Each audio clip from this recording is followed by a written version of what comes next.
Hi, it's Katrina. Sea monster attack. A few years ago, Scottish engineers discovered the wreckage of a German submarine from World War I sitting at the bottom of the ocean while they were laying undersea power lines. It turns out this mysterious submarine wreck may just be the notorious UB-85, the German U-boat that was attacked by a sea monster. As outrageous as that sounds, the story has been going around for over 100 years. It started on April 30th, 1918, when Captain Krech and his crew were captured by the HMS Coropsus, a British warship. The British thought it was strange that they had captured the submarine crew so easily. When they began to interrogate the Germans, they told the British that their submarine couldn't dive because it had sustained serious damage when attacked by a beast from the bottom of the ocean. According to the eyewitness reports, the mysterious monster had horns, huge teeth, and evil eyes. The creature was so big that when it climbed onto the side of the submarine, the vessel tilted and nearly flipped upside down.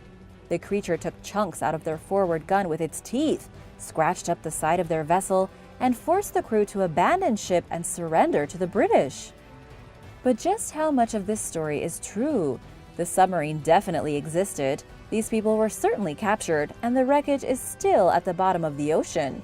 However, unless somebody dives down and checks out the hull of the submarine, we'll never know if it does indeed have claw marks from some kind of terrible monster. The Asaro Mudmen. In the highlands of Papua New Guinea, one of the most primitive frontiers on Earth, there is an ancient tribe of people known as the Asaro Mudmen. They are still living life as if in the Stone Age, with almost no contact with the outside world. There are about 90 tribes living in the area, but the Asaro are arguably the most terrifying. They practice a bizarre form of psychological warfare in which they cover their bodies with mud and put on scary clay masks with demonic faces painted on them to scare their enemies. The origin of their horrifying appearance is unknown. Some say they've been doing this for centuries. It all started when the Asaro warriors were forced to retreat during a battle and hide in a river. They all held their breath and covered themselves with mud and clay from the bottom.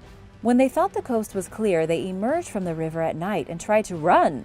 The enemy caught up to them, but when they saw their pale white bodies, they thought they were evil spirits from the forest and were so afraid they ran away. And so began the tradition for the Asaro to dress up like ghosts to terrify their enemies. Others say the mud came about because of tribal fights in the 1800s, with warriors wearing the spooky disguises to hide their identities when assassinating people.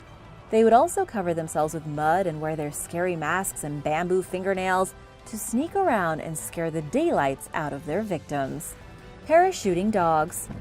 During World War II, there was an entire regiment of parachute dogs. These brave animals even fought during D-Day alongside the Allies. Before this, dogs were used quite frequently during the war. Dogs were used as scouts and were trained to stay calm around loud noises like aircraft propellers and gunshots, and could sniff out explosives. But these dogs specifically were trained to wear parachutes and jump out of airplanes, and after a while, they didn't even seem to mind. There are 3 dogs whose stories have carried on even today. They are Rainy, Bing, and Glenn. Bing survived World War II and was awarded with the Dickin Medal, the animal version of the Victoria Cross. When he died in 1955, the veteran parachuting dog was buried in a cemetery in the northeast of London and given full animal honors. There is also a replica of him at the Parachute Regiment and Airborne Forces Museum in Duxford. The other dogs were not so lucky. Glenn died on D-Day while fighting with his handler, Emile Cortel. They are buried together in the Commonwealth War Grave Cemetery. The final dog, Rainy, was the only female parachuting dog who fought during the war, a German shepherd who battled bravely but unfortunately lost her life. Nazi breeding program. The Lebensborn were the result of a secret Nazi breeding program that lasted from between 1935 and 1945, part of a plan to design racially pure children that could be used by Hitler's Third Reich. It was quite horrifying, with the program encouraging fit women who were racially correct in the eyes of the Nazis to bear children that encouraged Aryan ideals. The program had special birthing facilities, secret identities, and they even stole over an estimated 200,000 children. But the program came around even before World War II broke out. It started in the First World War, when the male population of Germany fell into a sharp decline because of all the casualties. When Hitler came to power in 1933, he needed more men. In 1935, Heinrich Himmler came up with the idea that to dissuade women from getting abortions, if they had racially pure German children, they could simply hand them over to the state and they would take care of them. But things only got worse. As more and more soldiers were killed, there was a systematic need for more healthy fighting men, and so the experiment went a bit out of control, with the Germans moving to kidnapping and stealing kids from orphanages to add them to their ranks. The child-napping mania went on until the war finally ended, resulting in a whole lot of orphans and confused children who didn't know who their parents were. Another sad reminder of other damages that war can bring. The Great Emu War. The Great Emu War was a very real war fought by Australian soldiers. It happened in the years between World War I and World War II. The Australian government was having a difficult time finding things for their veterans to do when they got home. There was a soldier settlement scheme that started in 1915, in which soldiers were given plots of land to farm. This worked out for about 5,000 soldiers, who went on to cultivate wheat and sheep and became farmers. However, by 1920, the government had purchased a whopping 90,000 acres of land and still had more veterans that needed things to do. So they started giving them land in pretty crummy areas, like in the middle of the desert, where it was a nightmare to try and farm anything. To make things worse, the Great Depression hit in 1929, and the farmers found themselves in trouble. But here's where the emus came into play. There were tens of thousands of them living in West Australia, and the soldiers had basically stolen their territory. They were a protected species until 1922, when they were causing such problems for the farmers that they were reclassified as vermin. That's a pretty big switch. So, seeing as these guys used to be soldiers, they got to work trying to get rid of them. The Australian military was also called in to fight the rampaging birds, and it was a disaster. The army used over 2,500 rounds of ammunition, military vehicles, and everything else, but they only managed to kill 200 emus in the first few battles. It became such an expensive and useless effort that the troops were recalled, and the emus were declared the winners of the war. I give a big shout out to Princess Sophie 83 and Rachel Perry. Big thank you to both of you, and thanks so much for supporting this channel. If you want to see more videos like these, be sure to hit that subscribe button and join us. Wartime aliens. It was November of 1944, near the end of World War II, when the airmen of the 415th Night Fighter Squadron found themselves facing off against aliens. Lieutenant Fred Ringwald was the first one to see the unidentified flying objects. He was an observer for his pilot, Lieutenant Ed Schluter. They were flying across the Rhine Valley along the border of France and Germany when Ringwald saw the lights. There were about 10 of them in a row, glowing orange. The ground radar registered nothing. It was quite strange because the airmen could see the lights plain as day, but the radar was detecting nothing. Just when they thought the lights were something natural playing a trick on them, they formed a T shape and followed their plane at 1,000 feet before mysteriously vanishing. Weeks later, on December 22nd, 2 more flight crews saw the exact same thing. The unidentified flying objects were bright orange and were seen rising from the surface to 10,000 feet in the air. The lights would then vanish, then appear in a new spot, and then vanish again. These objects have never been officially identified, and there were more sightings of them all the way into January. Some say they were flares, some say weather balloons, but others are convinced it was aliens. Vietnamese ghosts. While some were dealing with aliens, soldiers during the Vietnam War stationed in Saigon had to deal with ghosts. The building at 727 Tran Hung Dao in modern Ho Chi Minh City was used as a housing unit for American soldiers during a large portion of the war, but the story of the ghosts goes back to its original construction. It's been said that many of the workers building it died and that their spirits never left. The locals blame the number of floors for the deaths of the workers, since the building had 13 floors, and 13 is an unlucky number. Amazingly, the architect who designed the building called in a shaman to get rid of the ghosts and evil spirits that were allegedly haunting it. The shaman brought with him the corpses of 4 dead virgins and then buried one at each of the 4 corners. This was obviously a terrible idea because if the workers weren't haunting the place, the dead virgins now were. During the war, soldiers reported hearing screams in the middle of the night and seeing apparitions. Even today, people who live in the building say they sometimes see the ghost of an American soldier walking through the halls with his dead Vietnamese girlfriend. The meth Nazis. The Nazis were the first ones to use massive amounts of methamphetamines to create super soldiers. In fact, World War II, according to Lester Grinspoon, who wrote a book in 1975 about this horrible drug, was what started the black market abuse of speed pills on a global scale. It's true that Japanese, American, and British soldiers all ate huge amounts of amphetamines to stay alert during the brutal fighting, but it was the Germans who did it the most enthusiastically, encouraging their soldiers to pop pills like candy throughout all the phases of the war. This is crazy because in Nazi ideology, drugs were a huge no-no. Drugs were considered to be proof of a person's weakness, and if they were used in the country, it was a sign of moral decay. But it was also a key part of their strategy. They had no problem peddling the drug, and it was given to soldiers to make them extremely alert and vigilant.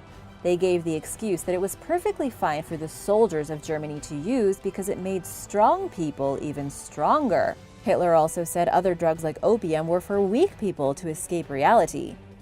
Meth hit the scene big time in Germany in 1937 under the brand name Pervitin. You didn't even need to have a prescription to buy it, meaning you could walk into a drugstore and get a box of chocolates that had drugs injected into them. It became not only a huge problem for the soldiers who got addicted to it, but also for much of Germany, with the civilians at home consuming massive amounts of what was basically meth. When the Germans invaded Poland in September of 1939, killing over 100,000 Polish soldiers in the brutal attack, they did so on industrial-strength speed. Human trophies. There is a dark side of American history that nobody wants to talk about, and it's kind of disturbing. Did you know that after the attack on Pearl Harbor, propaganda began to spread that Japanese people were evil subhumans? When soldiers were sent out to fight, they began practicing some barbaric rituals. American soldiers started to take body parts of the killed Japanese as war trophies. The truth is that when the bodies of Japanese soldiers were returned to their homeland to be buried, over half of them arrived back in Japan without their heads. As was revealed later, the heads had been stolen by American soldiers and kept as morbid war trophies. In the jungles and islands of the Pacific, the soldiers would keep the skulls to use as warning signs or as creepy decorations around camps. Some would mail the parts home to the families as a form of revenge or psychological warfare, showing that they were not afraid. It became such a massive problem that the military had to expressly forbid it, but it still happened throughout the duration of the war. In a photo published in the May 22, 1944 issue of Life magazine, there is a woman sitting by a skull. She was a war worker and had gone home. So as a gift, her lieutenant and 13 friends sent her a skull with their autographs on it. They had written, "This is a good Jap, a dead one, picked up on the New Guinea beach." As Life magazine reported, Natalie, surprised at the gift, named it Tojo.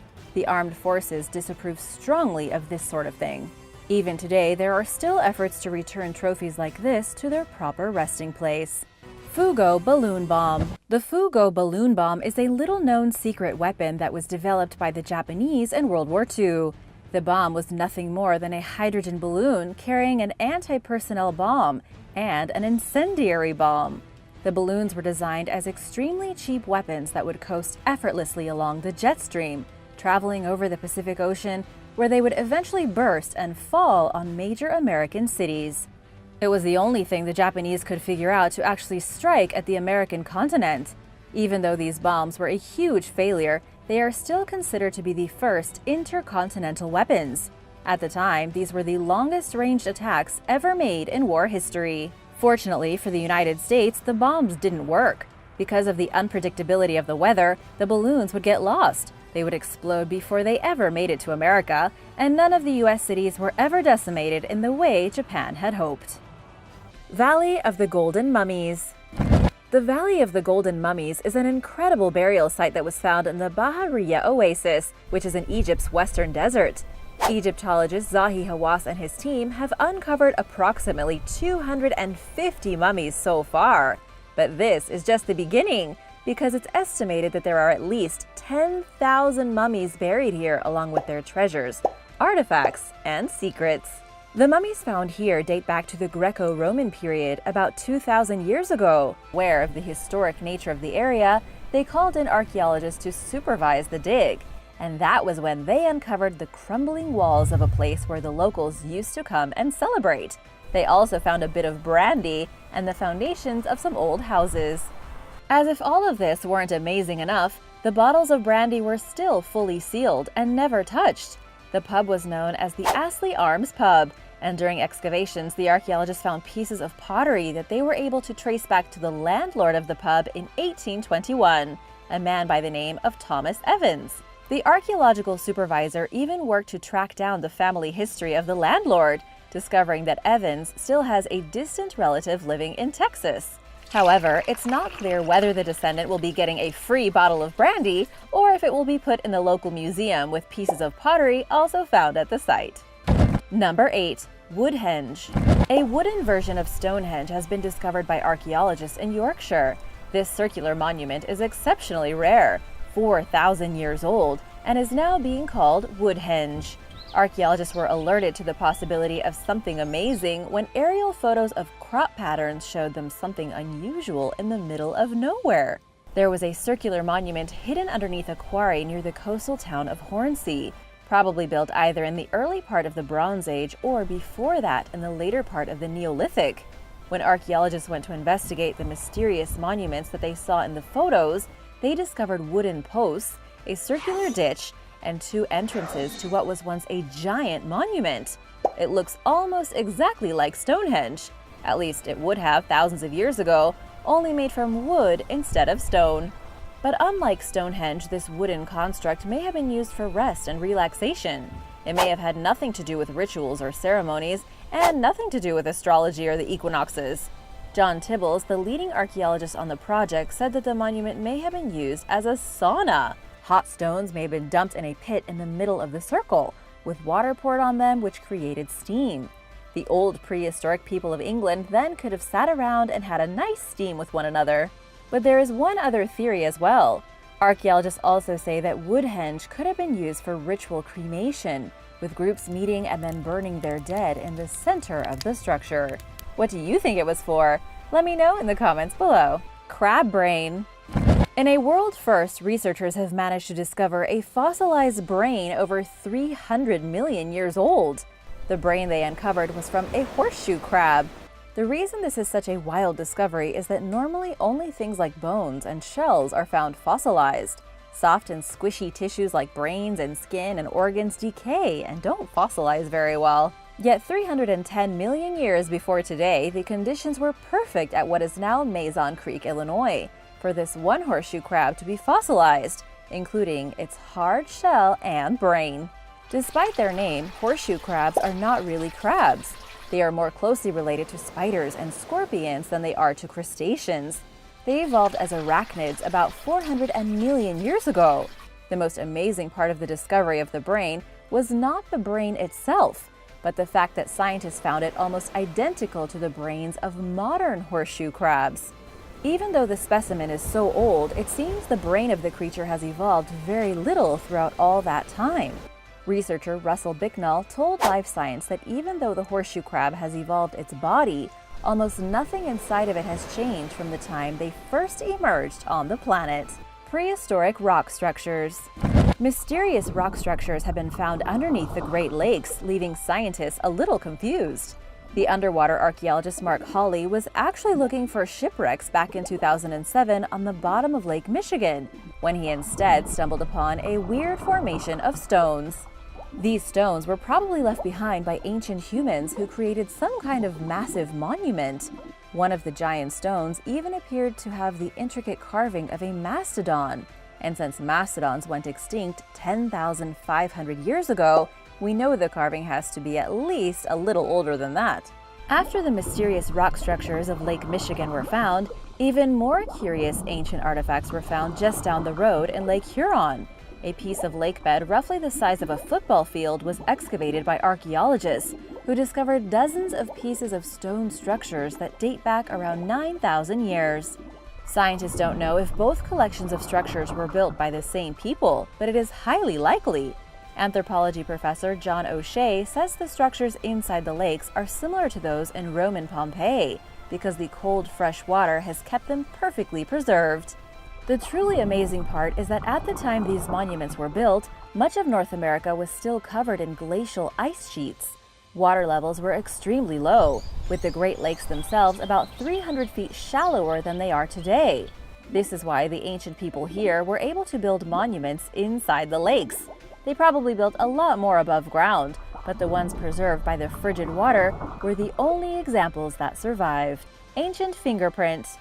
A very old fingerprint was found by Danish archaeologists doing a brief survey ahead of construction for an underwater tunnel designed to connect the small German island of Fehmarn to the small Danish island of Lolland.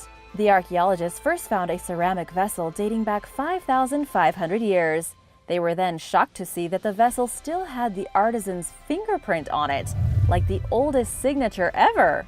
The vessel itself comes from the funnel beaker culture, a group of early people who lived in Europe from between 4000 and 2800 BC. They made pottery and were the first farmers to prosper throughout the North European plains, including much of Scandinavia. Back when the piece of pottery was made, it had probably contained food or liquid, but for whatever reason had gotten lost and buried in the dirt. The fingerprint may have been left on the vessel while it was being manufactured. A total accident. Lena Marie Olsen from the local museum in Denmark called it an anonymous but very personal signature, which has incidentally brought modern researchers a bit closer to the prehistoric people and their way of life.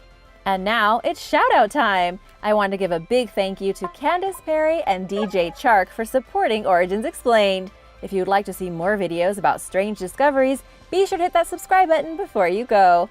Mummy virus. The new study of viral DNA extracted from a child mummy from the 17th century has revealed an ancient and deadly form of smallpox. To understand this discovery a bit better, we need to go back to ancient Egypt.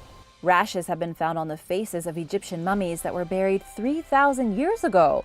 Smallpox has been around for a very long time, and that includes plaguing the ancient Egyptians. But the deadliest form of the disease, according to this new virus sample, emerged much later, right around the time that people in Europe were colonizing the New World. The discovery of the smallpox virus was an accident. Lithuanian researchers were trying to gather DNA to find out more about the mummified remains of the young kid who was found in a crypt in Vilnius. Samples were sent to a lab in Canada, and scientists found evidence of the smallpox virus. They quickly mapped its genome, which was the first time this was done with a virus this old, and they made the discovery. Even more impressive is that the scientists were able to trace the evolution of the virus back to around 1530. Scientists now believe the deadly strain of smallpox had been alive and well in animals and then jumped to humans at around this time thanks to a mutation that made it deadlier.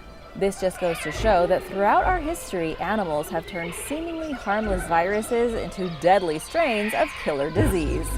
Irish bog body. The mummified corpse found in a bog in Ireland was found just a couple of years ago and dated back to 2000 BC. According to archaeologists, that makes it the oldest bog body found anywhere in the world. It's 4,000 years old, predating the Egyptian king Tutankhamun by 700 years. Researchers don't know much about this mysterious bog body, but they do say that based on marks left over on his preserved flesh, he met an extremely violent death in some sort of weird ritual. The corpse in the bog was found by a construction worker. It was also found with part of a wooden stake, suggesting the man had been tied down at the time of his killing. His body showed that he had had his arms broken, his back slashed open with a knife, and possibly much more. Unfortunately, the construction worker had accidentally damaged the body's head and neck and chest as he was working, so not much more was found. To make the discovery even crazier, the experts are saying that this person was probably a king. This is based on evidence of other bog bodies found in the area. Irish bog bodies are typically found with a lack of calluses on their hands and groomed fingernails, suggesting they were of some high standing in society. Archaeologists say they were in fact kings who failed their people and were killed as part of a ritual sacrifice for their shortcomings. Neolithic portal. A Neolithic portal dolmen has been excavated in Wales. It's known locally as the Trefail Stone, and experts say it was probably the capstone used for an ancient burial chamber from the Stone Age. We have known about the stone for quite some time. However, the locals in Pembrokeshire always thought it was just some boring old rock that may or may not have been related to prehistoric people. It wasn't until just recently that archaeologists investigated the stone and realized that it was part of a ritual burial from about 5,500 years ago. A team of professionals from the University of Bristol then went in and excavated human bones from beneath the stone. It's now considered to be the oldest Neolithic burial ever found in Wales, and one of the oldest in Western Europe. But the burial chamber wasn't used just once. It was probably established as a stone burial chamber built from huge boulders around 3,500 BC. But then the dolmen was dismantled 1,500 years later, and the capstone was used to mark the point of a different burial site. In fact, experts say the location may have been used for burials even during the Mesolithic period, 10,000 years ago. If true, this could be one of the longest-lasting burial sites anywhere in Europe. The Great Library of Alexandria. For a very long time, experts have believed that the Great Library of Alexandria, once the center for knowledge and learning in the entire ancient world, was destroyed by fire. A new study shows that the greatest library ever built may have actually been destroyed because of government budget cuts. Alexander the Great formed the city of Alexandria in Egypt in 331 BC, but it was Ptolemy II who ruled the city after Alexander left. He wanted something that would attract great scholars from all around the world to his city. Instead of just being a place occupied by rich Greeks, it would be a city of learning. So the Library of Alexandria was born in 283 BC. It was packed with thousands of scrolls, and academics from all over the known world made pilgrimage here to learn, give lectures, and consult the infinite texts. At one point, there were even 100 of the greatest scholars in the world living in the library and working full-time to take care of the immense amount of knowledge. By the year 40 AD, Cleopatra was the one ruling Egypt and Alexandria. History would have us believe that Julius Caesar attacked Alexandria and burned down the library. But experts haven't actually found evidence that this happened. Instead, it's believed that when the government began cutting the budget for the library, it began to degrade on its own. The library declined over time. Scholars stopped visiting it, and by around the year 639, when Arab troops conquered the city, it was dead to history. Parallel universe. Scientists working with NASA may have just discovered a parallel universe in which time runs backwards. But perhaps the strangest part of all of this is that it was discovered in Antarctica. It all happened while scientists were doing neutrino detection experiments. It's called the Antarctic Impulsive Transient Antenna Experiment, consisting of a helium balloon filled with an array of radio antennas. It was searching for neutrinos when it discovered something strange. There were neutrinos literally coming up through the Earth when the balloon was designed to detect them coming from space. For those who don't know, neutrinos are like ghost particles that flow through just about everything. That being said, neutrinos absolutely shouldn't be coming from inside our own planet. The core is too dense for neutrinos to flow freely through it. Scientists were expecting them to be coming down from space and not up through the Earth. So how is this even possible? This discovery might just change our whole understanding of physics. The parallel universe theory comes from the fact that these neutrinos could potentially be coming from a different reality, something like an anti-universe where time is stretching backwards from the Big Bang. This universe would overlap our own but be upside down, going in the opposite direction. NASA hasn't actually confirmed that there is a parallel universe, but the neutrinos moving in the wrong direction could be a clue that there is more going on in our universe than we know, obviously. It could be some kind of physics mystery, but for now, scientists are at a loss. Alien artifact. About 60 years ago, a trio of mountaineers discovered something strange in eastern California. The discovery has since perplexed scientists across the world and fueled conspiracy theories that the mysterious object was left behind by alien visitors. The object is a stone-like clump found embedded in rock 500,000 years old. Within the massive stone is an electronic device. This is obviously crazy because human beings weren't making anything electronic 500,000 years ago. Human beings didn't even exist 500,000 years ago. If the device truly is that old, The only logical explanation is that it was left behind on our planet by visitors from outer space.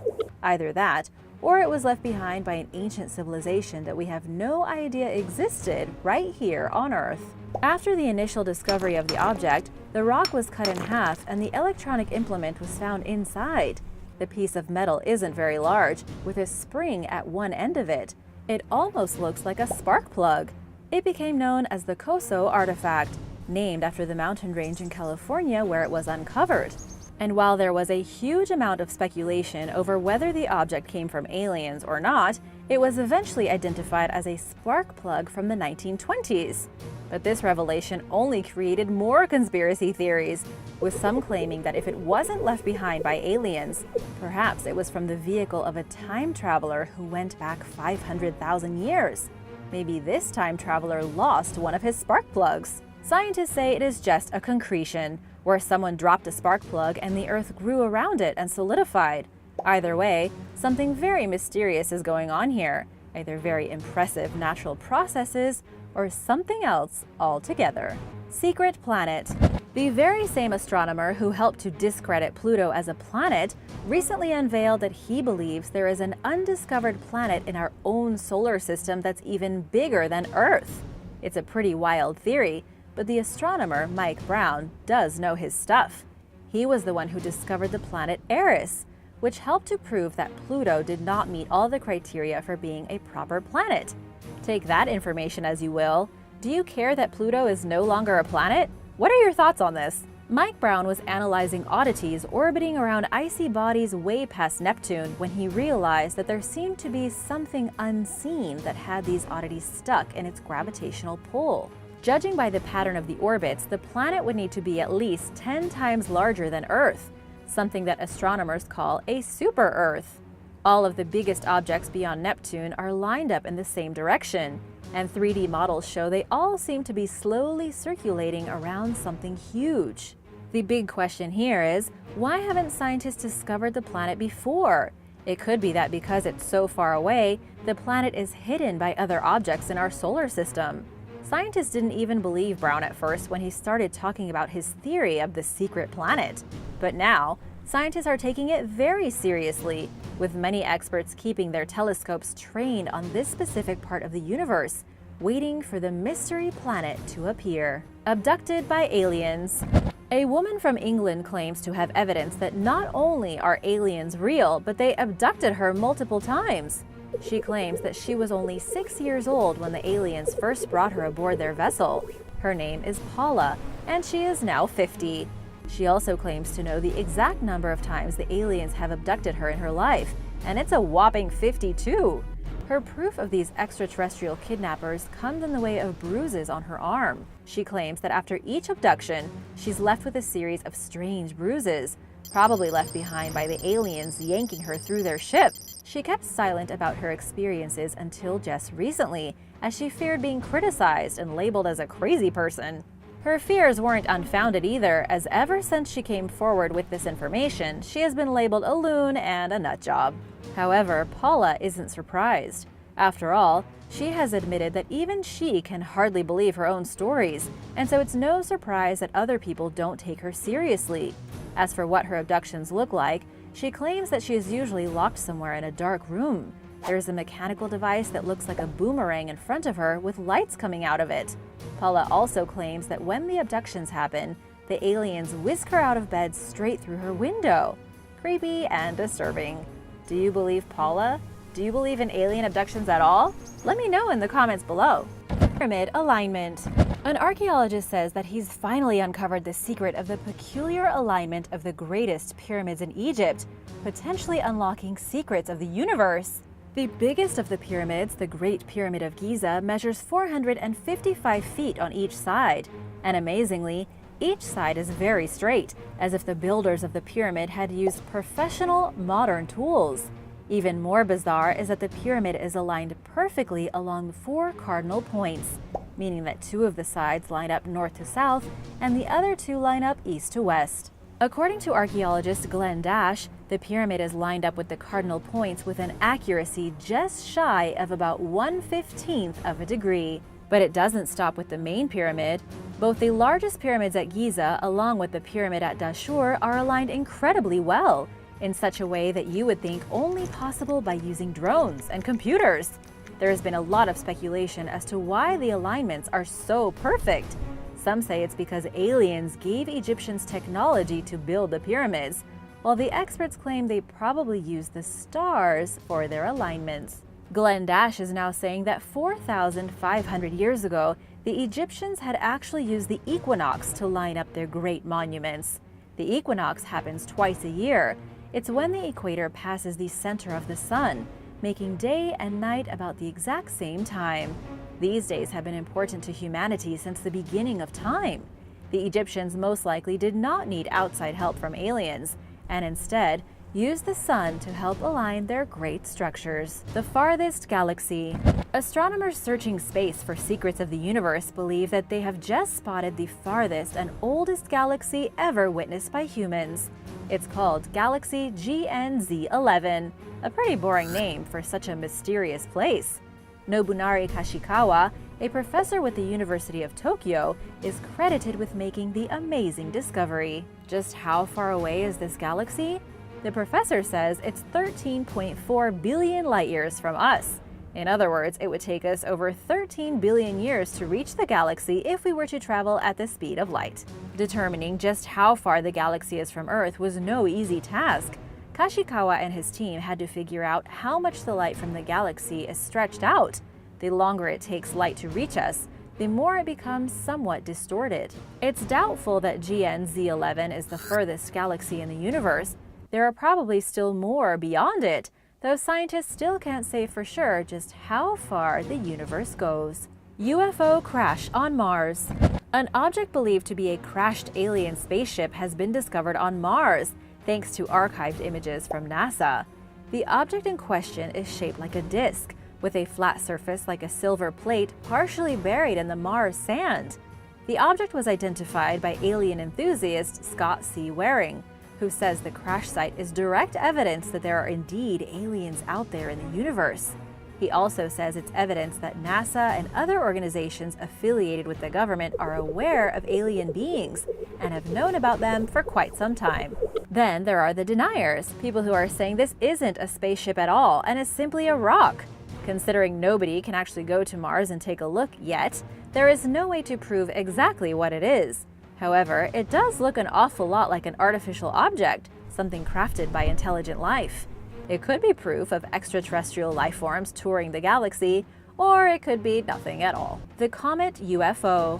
In 2017, a research associate from the astronomy department at Harvard published a paper in which he claimed that humans discovered the first piece of real alien technology and that nobody would admit it.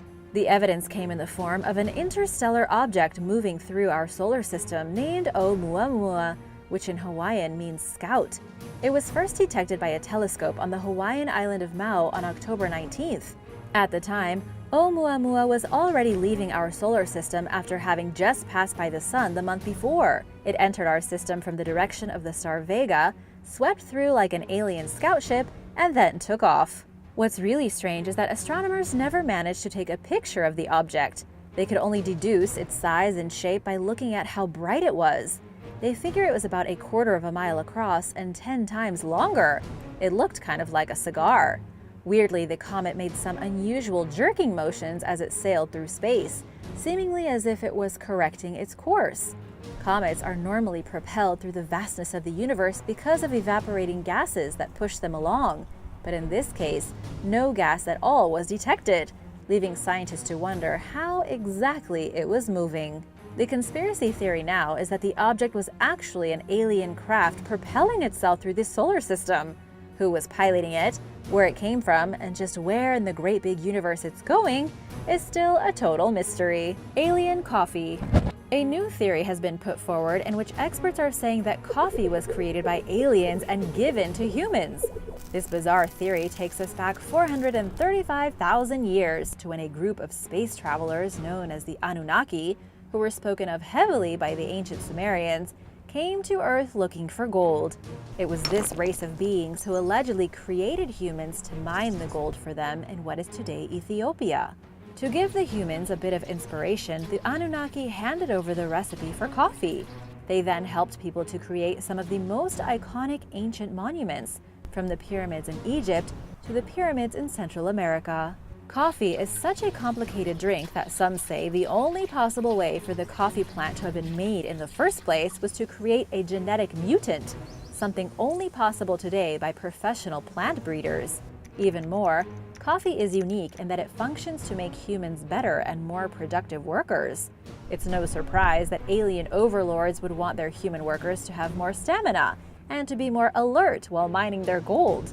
In the end, nobody can definitively say if coffee was brought to us by the Anunnaki, obviously, but if true, it would mean there is an intergalactic race of gold miners with such advanced technology that they can drop down on a planet and grow their own workforce.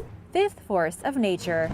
Scientists believe they may have just discovered a fifth force of nature, which would indisputably change how we view the universe. One of the most fundamental laws of physics is that there are four primary forces at work in the universe. These forces are gravitation, strong nuclear forces, weak nuclear forces, and electromagnetism. The fifth force of nature, not to be confused with the movie The Fifth Element, was potentially discovered back in 2015 by experimental nuclear physicists working in Hungary. They were looking for dark photons, particles that would be direct evidence of dark matter, a mysterious substance which scientists say makes up about 85% of our known universe, but has never actually been seen by humans. While doing their experiments, the scientists found an anomaly, a light particle 30 times heavier than a normal electron. Jonathan Feng, a UCI professor of physics, says this was not confirmed to be a new force of nature, but that what the scientists witnessed definitely suggests a new particle. The particle had nothing to do with matter or dark photons, and so far nobody has been able to explain it. It could very well be a new force of nature that will change how scientists look at the way our universe functions. And who knows? There could be dozens of forces of nature that are still a secret to our modern scientists. King Tut's sandals. Sandals and flip-flops are a pretty common type of shoe these days, but it turns out they have been around for thousands of years and haven't even changed that much. But where did they come from? It seems like almost back to the dawn of humanity. Their history dates at least as far back as ancient Egypt, but probably even further. Believe it or not, King Tut himself wore thong sandals. There have even been extensive studies on his 3,300-year-old footwear. King Tut's sandals were made from various materials, including gold, vegetable fiber, birch bark, glass, leather, gemstones, and glazed ceramic. The young ruler had a club foot and lacked a middle toe bone on his right foot, so he needed some special custom fancy sandals. He was buried with at least 80 pairs of shoes of different sizes, rivaling some of your closets, I'm sure. Some were falling apart, while others were found in great condition. Many of the shoes were stuffed in the middle of the sole to provide the ailing king with extra comfort. Experts identified several features that were not found in other ancient footwear, including the shoes found in the tomb of King Tut's grandparents, Yuya and Yuyu. These features include horizontal straps just below the toes and semicircular panels on the insides of the shoes. The question is, did he wear his sandals with socks? I'm guessing not. So, the next time you slip on your sandals to run to your mailbox or go grocery shopping, remember that you are continuing a long-held tradition. Bronze Age hoard. While excavating at an ancient fortified settlement in central France last year, archaeologists unearthed Bronze Age pottery packed to the brim with hundreds of pieces of jewelry and other artifacts. They believe that the pots were buried around 800 BC, nearly 3,000 years ago. 2 vessels were filled with women and children's jewelry, including bracelets, anklets, and pendants. Another pot contained tools and weapons, while yet another one consisted of chariot decorations, riding equipment, and wheel parts. A bronze axe was placed on top of each vessel.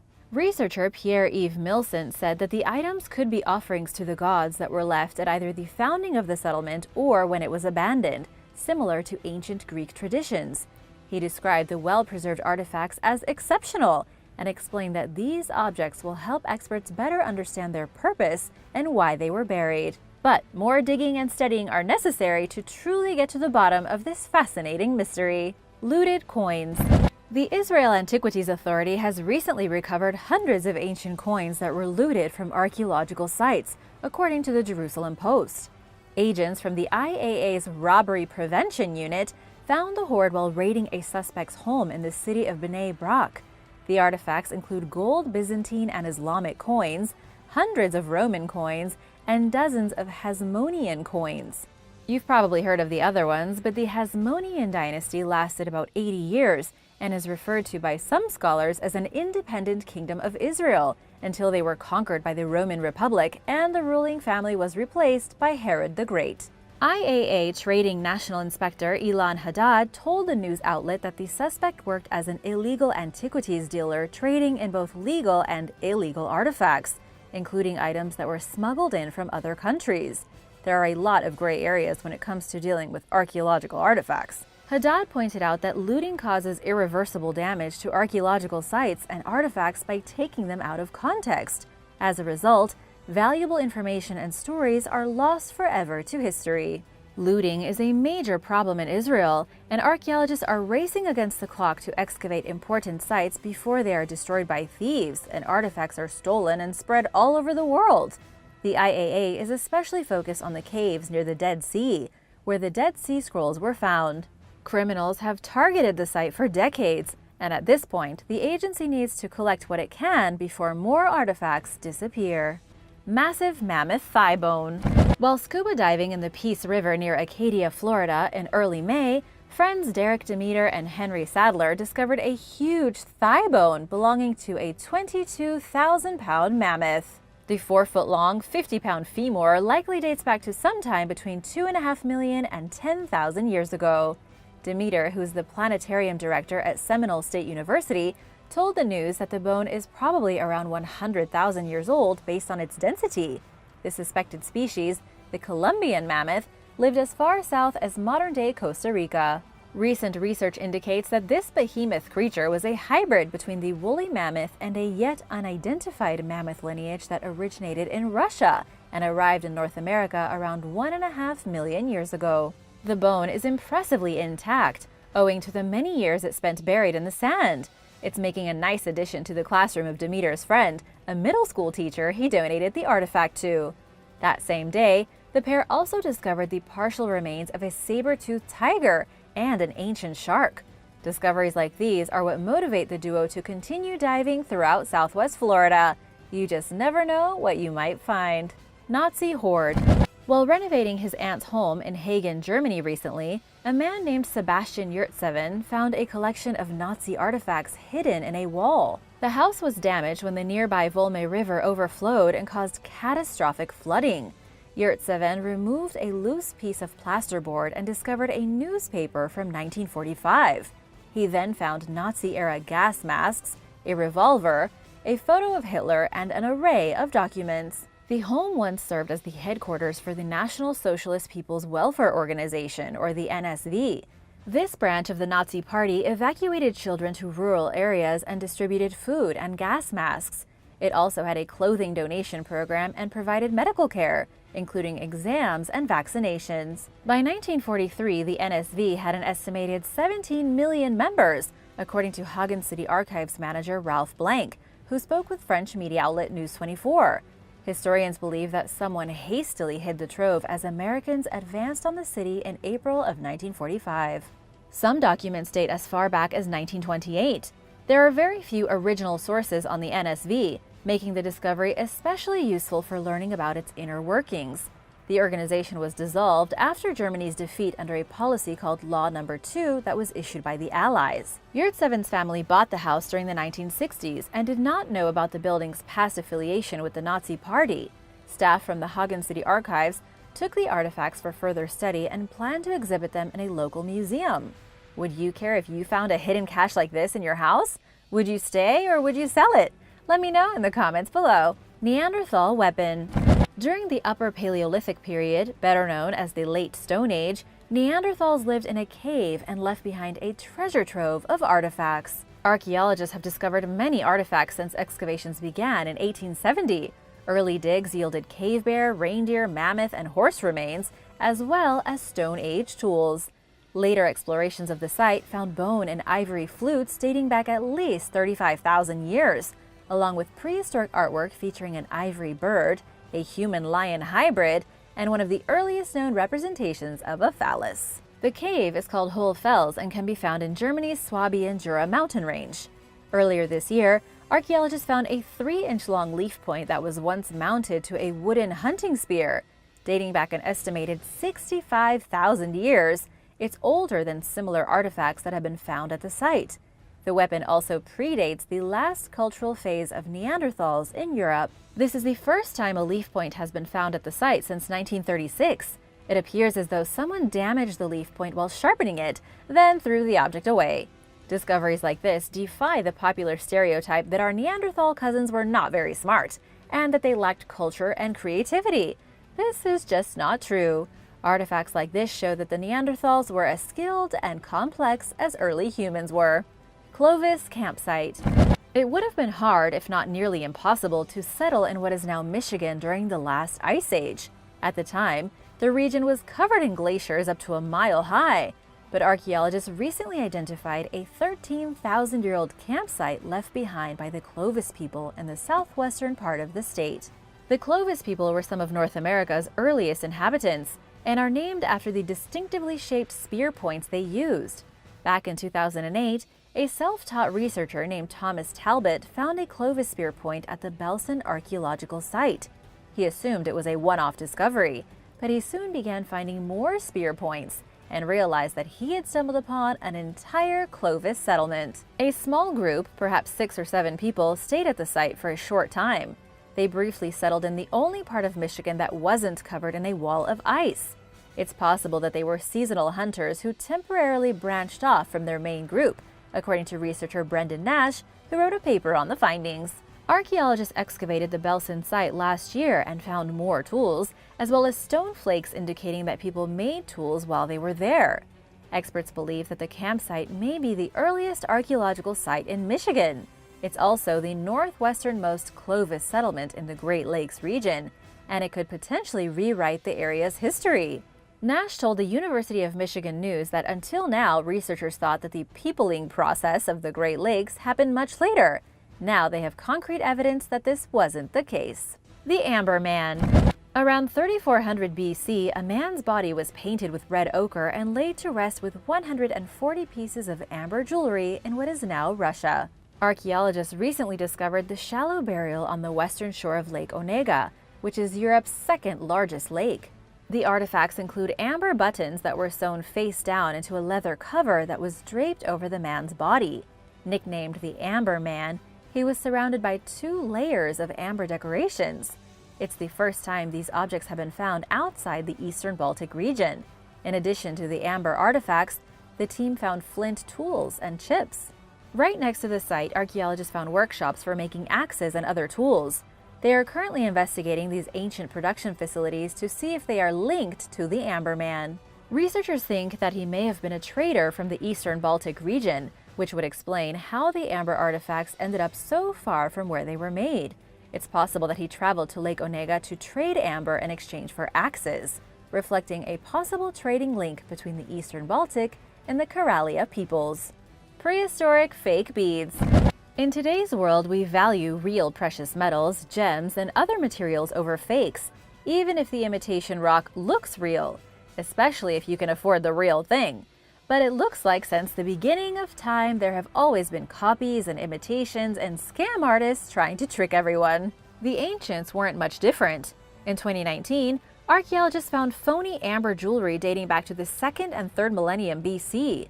This means that the practice of hawking fake jewelry dates back around 5,000 years to Neolithic times. A chemical analysis focused on 6 prehistoric beads that appeared to be amber.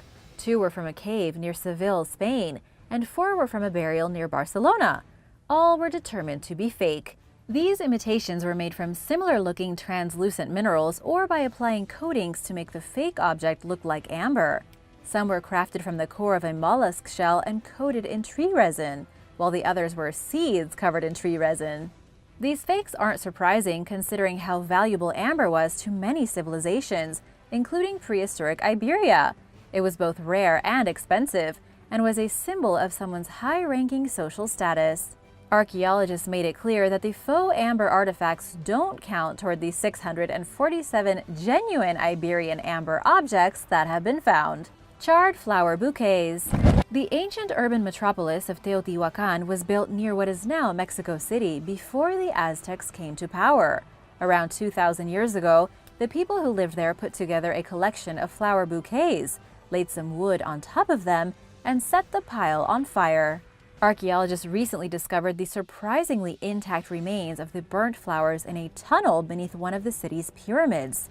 They were found 59 feet below ground in the deepest part of the labyrinth, alongside several pottery pieces and a sculpture depicting the rain and fertility god Tlaloc. The tunnel was discovered in 2003. Thousands of artifacts have been unearthed since then, including sculptures, pottery, cocoa beans, obsidian objects, and more. Excavation leader Sergio Gomez Chavez is an archaeologist with Mexico's National Institute of Anthropology and History. He told Live Science that the bouquets were probably used in rituals that perhaps had something to do with fertility. The number of flowers in each bouquet varies. It appears as though the wood stacked on top of the bouquets somewhat protected them from the fire. The team's next step is to identify the flower species in hopes of determining exactly what the bouquets were used for and why. They are also trying to understand why the ancient residents of Teotihuacan built the tunnel and what its purpose was. Rare treasure hoard. While excavating a previously unexplored part of an ancient settlement in Russia's Suzdal-Opolye region, archaeologists unearthed a collection of women's jewelry. They were tipped off to its presence by jewelry fragments that had surfaced due to farming. It's the first jewelry from the Volga-Finnish culture that's been traced to the 1st millennium AD, during what's known as the Great Nations Migration. The collection includes ornaments for a traditional woman's costume, 3 beaded bracelets, an imported metal bowl, and over 300 beads that were probably sewn onto a piece of clothing that disintegrated over time. There were also 6 cast hollow duck pendants connected by a leather cord, which are characteristic of Finno-Ugric cultures. They were buried inside a box made of birch bark, but nobody knows why someone hid the treasures. The metal bowl that was recovered from the site appears to be older than the other artifacts and may be an import from the Middle East. The discovery is important for helping researchers learn more about the region during a historical period that has been studied very little. The area is considered integral to ancient Russian civilization, but experts are still trying to figure out how these cultures developed. Thanks for watching! If you'd like to learn more about ancient civilizations and strange, mysterious artifacts, be sure to subscribe if you haven't already, and I'll see you in the next video. Bye!